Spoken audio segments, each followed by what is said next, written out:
Welcome. This video is post the collapse of Yes Bank, taking stock of what is in store post the issue.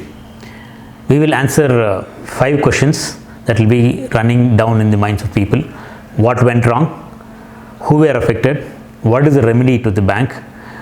What are the funds that got affected and what action needs to be taken by its investors? First question, what went wrong?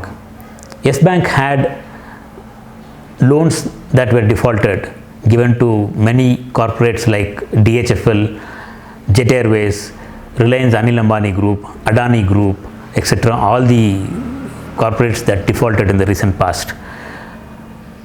Unfortunately, this brought them a condition where they need around 15,000 crores to take care of their debts, what the bank had borrowed in the market.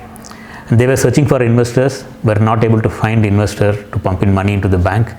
And following this, they had defaulted in paying interest on one of their bonds borrowed in the market. Following that, a crisis got triggered and RBI brought a moratorium asking or giving only 50,000 rupees as withdrawal limit per depositor in the bank. Immediately, we know what will happen. People rushed madly to draw as much money they could from the bank.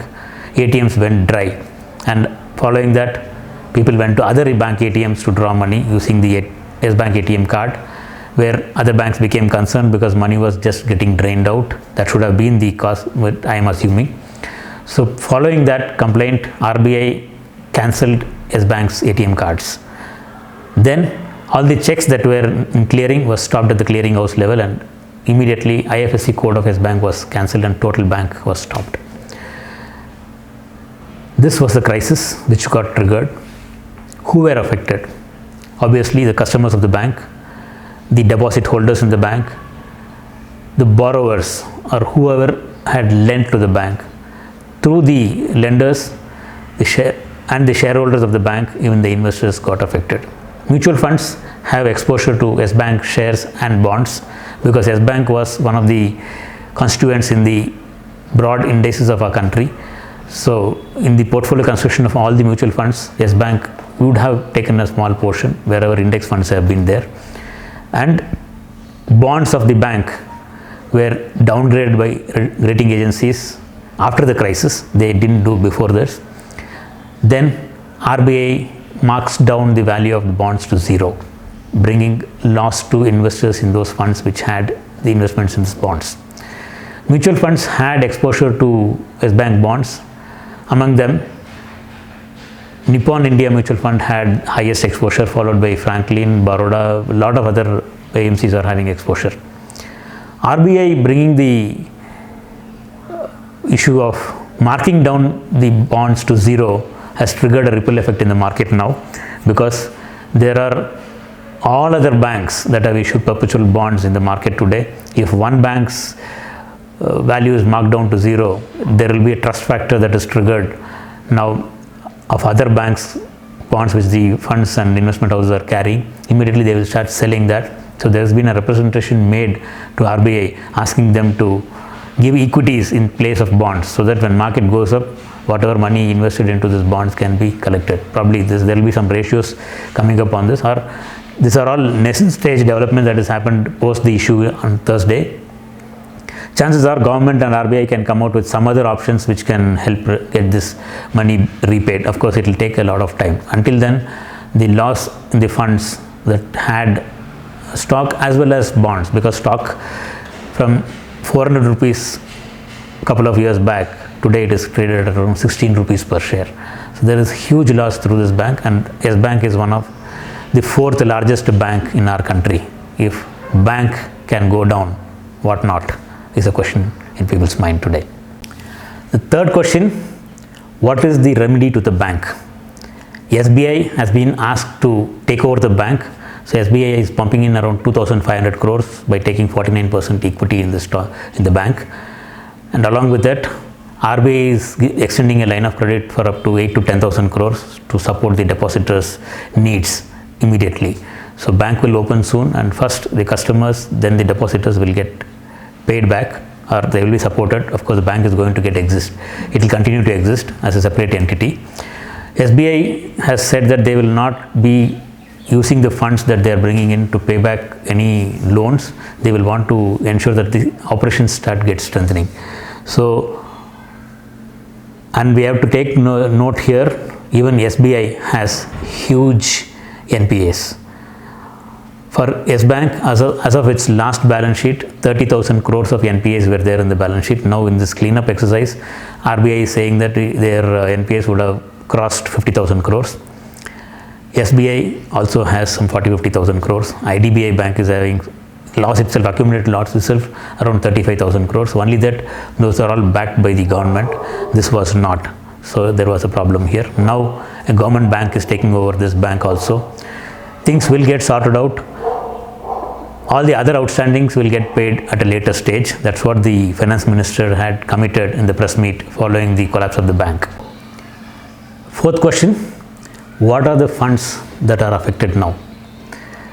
Yes Bank bonds were invested in the funds like hybrid equity, credit risk, strategic bonds and equity savings, while stocks were being invested into index funds and large cap funds along with some value funds where fund managers would have thought that there is value and they would have picked up the stock at the bottom. So these are the funds which would have got affected: value funds, index funds, large cap funds, hybrid equity, credit risk, strategic bond and equity savings. Why these funds invested in this stock?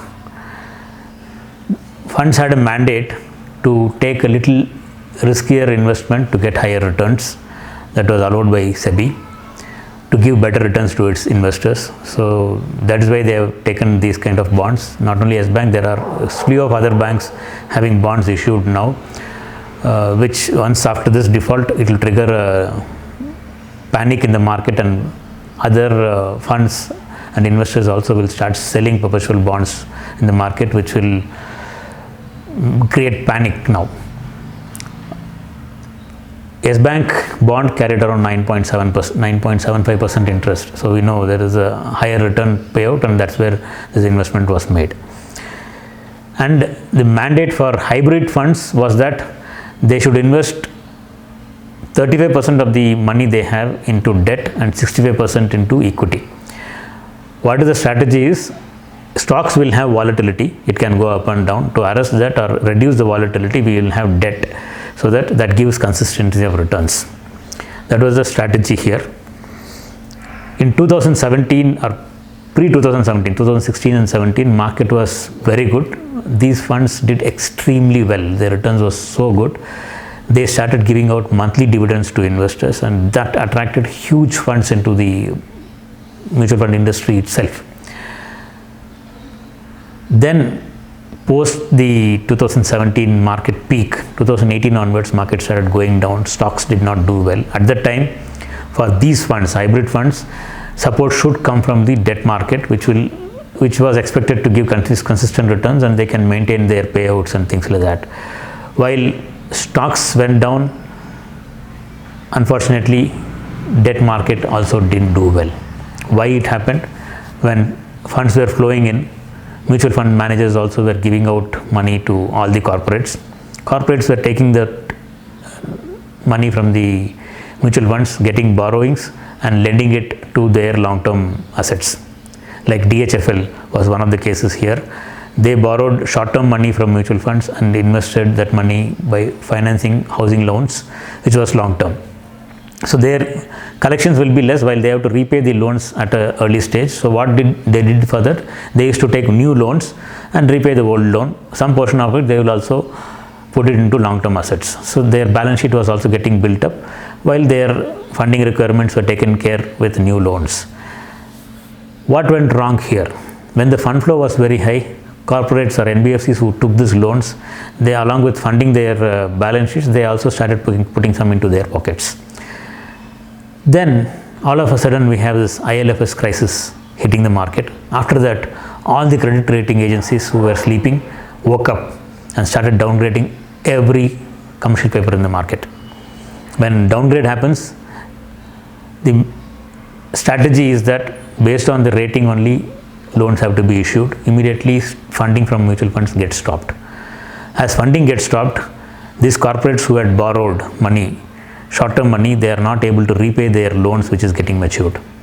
Defaults happen. More and more defaults, more and more downgrades. It became a vicious cycle. After the big names who were greedy ones vanished out of the scene, market was having a thought that cleanup is over and now it will start going up. Fund managers were abuzz with thought that credit risk is one space where you can have huge returns, and that is a space we have to start putting money into, because there we can make better returns than FDs. While NBFCs and corporates failed, now a bank has defaulted. It triggers a condition to take action on the investments. One bank gets defaulted, there is a chance of a spiral here, as perpetual bonds of other banks also will get sold. There will not be buyers for it and market will collapse. So RBI and government has to come out with a plan at a very fast pace. If not, things will go wrong in the biggest level in the market. So before that, we need to take action on the money we have in these funds. Now coming to the fifth question, what action needs to be taken by investors? All these hybrid equity funds, credit risk funds, strategic bonds invest in corporate bonds and perpetual bonds of banks. We don't know, after this big crisis that has hit the market, whom among them will come out clean and who will default. In this scenario, we have taken a decision to move out all investments in hybrid funds, strategic bonds, credit risk to a safer asset called PSU banking debt, which invests only in government bonds, Government of India bonds, and NCDs, non-convertible debentures of public sector enterprises like the Indian Railway Finance Corporation, Power Finance Corporation, National Highways Authority kind of companies, along with the SBI, Axis Bank, Bank of Baroda kind of banks. These are FDs, NCDs and bonds, AAA rated bonds of government enterprises. So default is zero. So totally secured investments, while the challenge here is low returns, because all these bonds put together, some have little higher returns, some have lesser returns, because FDs give lesser returns today. Having a bunch of big and small return portfolio, they are able to give around 7.5% returns, and this is taxed on the slab up to 3 years. So that is up to 3 years, whatever return we are making through debt is taxed on the slab whatever you have on income tax. After 3 years, we have indexation benefit. Again, hybrid funds used to give higher returns because of holding stocks in their portfolio. That is 65% of their portfolio was stock holdings, where we propose now, instead of having a bigger exposure to stocks, because people will not be comfortable having volatility. So that's what the experience I have had talking to clients. Though they come in for big returns, when volatility is there, they get into fear. So the strategy what I have thought of is to invest 70% of the money into PSU debt, which gives secure 7.5% returns, and 30% into diversified equity funds, which has a potential to give around 13% average returns per annum. And this calculation is made for 5-year period. Please keep in mind, when you invest into mutual funds, give it time for 5 years to give good returns, because there is going to be volatility in the market, whether it is debt, equity, whatever it is, and for the volatility to subside, it needs time.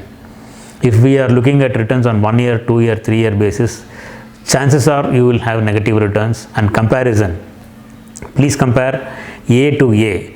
If you because all of them have strategies and processes in place, and all the strategies work in their time frames. Today, if A works, B might not work. If B works, C might not work.